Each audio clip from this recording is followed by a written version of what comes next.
Now, their own suffering make them think about other creatures of this land.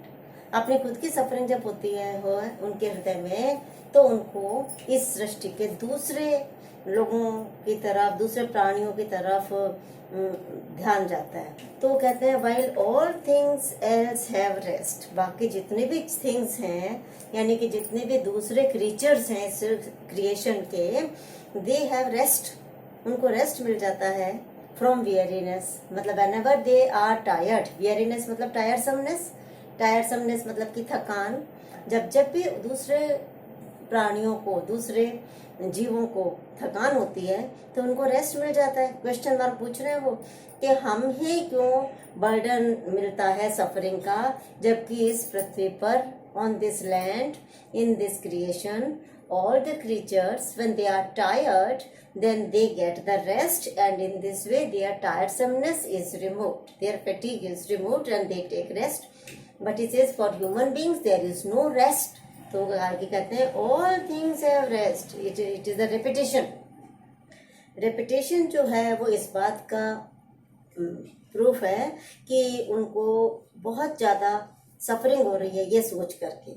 They are highlighting that all other creatures have rest. So why should we toil alone? वो अपने आप से पूछ रहे हैं कि why should we toil मतलब कि लेबर, वर्क, हम ही अकेलों को, हम कौन? Human beings. Only human beings are such a class on this earth whom God has given more and more work. We have to work day and night, whereas other creatures, when they are tired, they can get rest. Again, the next line he says, we only toil, only we work, only we labor, only we work hard. केवल हम ही कठिन परिश्रम करते हैं. Who are the first of things? वो कहना है कि जो मनुष्य जाति है, जो ह्यूमन बींग्स है, मैन जो है, man is the first creation of God. Bible ऐसा बताती है कि इस क्रिएशन में के स्टार्ट होने से पहले सारे के सारे एटम्स जो थे, haphazardly they were lying one upon another, and then God wanted to make a creation. So first of all he created light and there was light. पहले तो लाइट उसने क्रिएट की और उसके बाद सबसे पहले उसने जिस मैन को क्रिएट किया था वो था एडम ना. और फिर एडम, और के बाद जब एडम ने कंपेनियन मांगा तो उसको ईव मिली थी. और इस प्रकार से उन दोनों से ये सारी ह्यूमन बींग्स की जो क्रिएशन है ये चल रही है. तो कह रहे हैं कि बाकी जितने भी क्रीचर्स हैं, बर्ड्स हैं, एनिमल्स हैं, वो सब तो they were made after man. Man was the first creation of God. तो कह रहे हैं कि हम तो फर्स्ट चीजें हैं, we are the first creation of God and make perpetual mourn. लेकिन पहले होने के बावजूद भी वी मेक परपेचुअल मतलब कंटिन्यूअस, लगातार, सीजलेस, निरंतर. We are mourning, MOAN, moan मतलब कि बीवेलिंग. वी आर लेमेंटिंग, हम तो रोते ही रहते हैं हमेशा, मोर्निंग करते रहते हैं, बीवेल करते रहते हैं. Still from one sorrow to another throne.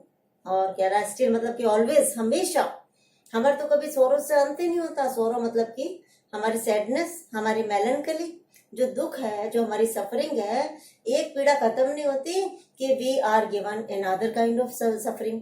तो कहना है from one sorrow to another we are thrown. हमें तो पटक दिया जाता है एक सफरिंग से दूसरी सफरिंग पर, एक सोरो से दूसरी सफरिंग पर. And never fold our wings. Folding of wings proverbial expression है, मतलब टू गेट द रेस्ट. पक्षियों के लिए जिस प्रकार से पक्षी जो होते हैं, when they fly then they spread their wings.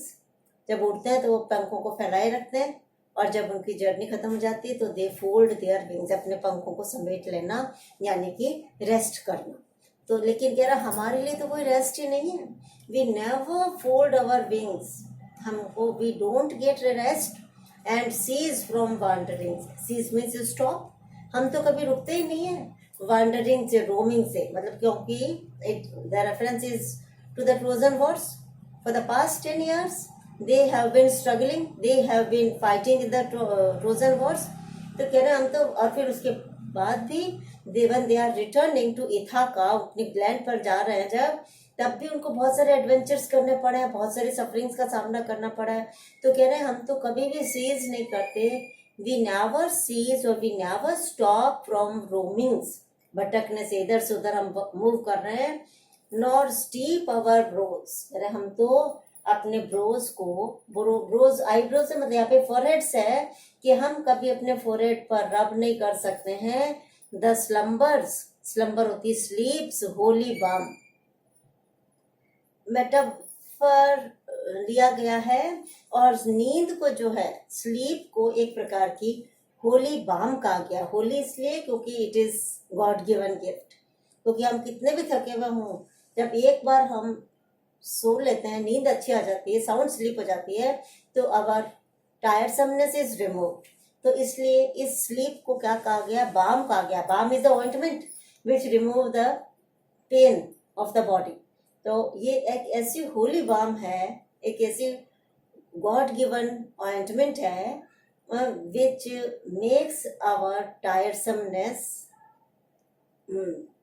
Light और इट में अगेन रिमूव अवर टायरसमनेस। तो कह रहे लेकिन हम तो अपने फोरहेड पर ये स्लीप की बाम लगा ही नहीं सकते हैं, क्योंकि हम कभी चैन से सो ही नहीं पा रहे हैं। Nor hearken what the inner spirit sing, कह रहे इतने ज्यादा आउटवर्ड सफरिंग्स में, एडवेंचर्स में, फाइटिंग्स में हम बिजी हो गए हैं कि वी नेवर हार्कन, हार्कन मतलब कि लिसन, हम सुन नहीं सकते हैं। What the inner spirit, वो कह रहे हमारे अंदर की जो स्पिरिट है, which is a part of God, which is divine, it is singing something, it is saying us something, कि हमारी अंतरात्मा हमको कुछ कहती है, कुछ सिंग कर रही है, लेकिन we have no time to listen to it, हमारे पास समय ही नहीं है कि हम इसको सुन सकें। तो देर और क्या गा रही है इनर स्पिरिट हमारे अंदर, इन्वर्टेड कॉमर्स में शब्द दिए हैं कि there is no joy but calm, joy और किसी चीज में नहीं है, जॉय हैप्पीनेस आनंद किसी में नहीं है, और बट का मतलब यहाँ पे है सिवाय, EXCEPT, एक्सेप्ट मतलब सिवाय, काम मतलब पीसफुलनेस, कि शांति में ही आनंद है, शांति के अलावा और किसी चीज में जॉय नहीं है, और वो कामनेस हमको मिल नहीं रही है। वो ये कहना चाह रहे हैं कि it is not in our destiny to have the calm or the peacefulness, because for a long time we are occupied, we are busy in so many adventures, हम इतने ज्यादा साहसिक कार्यों में, सेलिंग करने में, ट्रॉय के लोगों को किल करने में, बैटल लड़ने में इतने बिजी हो गए थे या बिजी हैं कि हमारे पास there is no calm for us, and when there is no calm then there is no joy। वगैरह हमारा जो इनर स्पिरिट है, इनर मतलब अंदर की स्पिरिट, हमारे जो अंदर की आत्मा है, it is singing, it is saying in our ears that there is no joy but calm. इसलिए फिर वो वापस उनको वो क्वेश्चन पूछ रहे हैं कि why should we only toil, कि ये जितना भी लेबर है, जो वर्क है, जो हार्ड वर्क है, why only human beings have to do it, हम केवल मनुष्यों को इतना कठिन परिश्रम क्यों करना पड़ता है। और फिर मेटाफर उसने लिया है roof and crown of thing, उसने कहा है कि we are the roof, roof होती है छत, तो मतलब कि we are the topmost of all the creation, जितनी भी सृष्टि है उसके हम तो टॉप मोस्ट, और क्राउन मतलब होता है मुकुट, तो we are the most powerful and topmost creation of this whole creation. तो ये ह्यूमन बींग्स जो हैं, ह्यूमन क्रीचर्स जो हैं, they are the highest species और हाईएस्ट क्रिएशन ऑफ गॉड, क्योंकि man was created first of all on this, when the creation was about to be started, then God first created man. तो मनुष्य जाति जो है वो तो क्राउन है, वो तो मुकुट है, वो तो टॉप मोस्ट चीज है ऑफ दिस अर्थ, और उसी टॉप मोस्ट क्रिएशन को इतने ज्यादा पीड़ा, इतनी ज्यादा टॉयल करना पड़ रहा है, सफरिंग झेलनी पड़ रही है, और without having any rest continuously they have to work, and even in spite of hard work, उस कठिन परिश्रम के बावजूद भी they are thrown from one sorrow to another sorrow, from one suffering to another suffering. So it is they say और they are singing this song, it is chorus, ये chorus है। और सॉन्ग में वो गाते हुए यही कह रहे हैं कि केवल मनुष्य जाति को, जो कि सबसे टॉप की चीज है, जो कि रूफ और क्राउन है, केवल उसको ही इतना हार्ड लेबर किस लिए करना पड़ता है। सेकेंड स्टेंजा और सेकेंड सेक्शन का कंप्लीट हो गया कोरिक सॉन्ग का, और नेक्स्ट हम नेक्स्ट में करेंगे।